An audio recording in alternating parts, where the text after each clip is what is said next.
দর্শক, ঈদের নামাজ পড়তে কুমিল্লার ঈদগাহে আসতে শুরু করেছেন মুসল্লিরা। জেলায় কেন্দ্রীয় ঈদগাহ থেকে বিস্তারিত জানাতে সরাসরি যুক্ত হচ্ছেন প্রতিনিধি হুমায়ুন কবির জীবন। জীবন, কি অবস্থা জানাবেন? কুমিল্লা ঈদগাহ মাঠের কি অবস্থা? সেখানে মুসল্লিরা আসতে শুরু করেছেন কিনা? জামাত ঠিক কোন সময় অনুষ্ঠিত হবে? আপনি আমাদেরকে বিস্তারিত জানাবেন।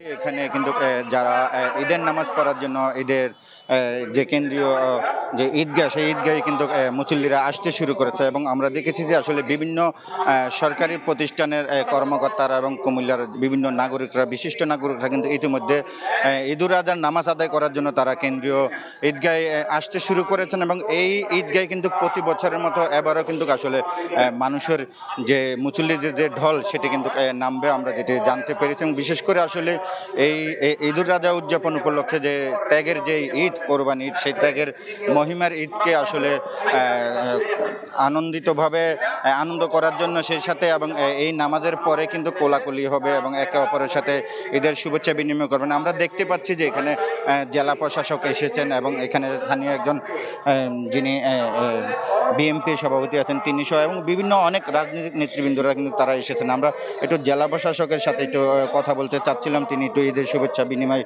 করবেন না। আমরা একটু সরাসরি লাইভে আছি, আপনি একটু ঈদের শুভেচ্ছা বিনিময় কি আপনার? আজকে ঈদুল আজহার দিনে সবাইকে, কুমিল্লাবাসী সহ দেশবাসীকে এবং সারা বিশ্বের মুসলমানদেরকে ঈদের শুভেচ্ছা জানাই। সবাই আজকের দিনে আমরা নিজেদের সুখ আনন্দ ভাগাভাগি করে নিই এবং সবাই ত্যাগের যে শিক্ষা, এই শিক্ষায় আমরা যেন আমাদের ধর্মীয় যে আদর্শ, সেই আদর্শের জন্য আমরা নিজেদেরকে বিলিয়ে দিতে পারি অন্যদের সেবায়, এই প্রত্যাশা আজকের দিনে। ধন্যবাদ। আপনি শুনছিলেন এবং এখানে যিনি ইমামতি করবেন তিনি কান্দিরপাড় জামে মসজিদের ইমাম এবং এই কেন্দ্রীয় ঈদগাহর তিনি ইমামতি করছেন মাওলানা মোহাম্মদ ইব্রাহিম। তিনি কিন্তু ধর্মীয় বিভিন্ন বিষয় কিন্তু তিনি বলছেন এবং ধর্মপ্রাণ মুসলমানদের উদ্দেশ্যে তিনি বিভিন্ন ইসলামিক বক্তব্য রাখছেন। সেই সাথে আসলে এই ত্যাগের যে মহিমার ঈদ, সে কোরবানি ঈদ কিন্তু আজকে অনুষ্ঠিত হবে। সেই সাথে কিন্তু এই ঈদের নামাজ সকাল 8টায় বরাবর অনুষ্ঠিত হবে।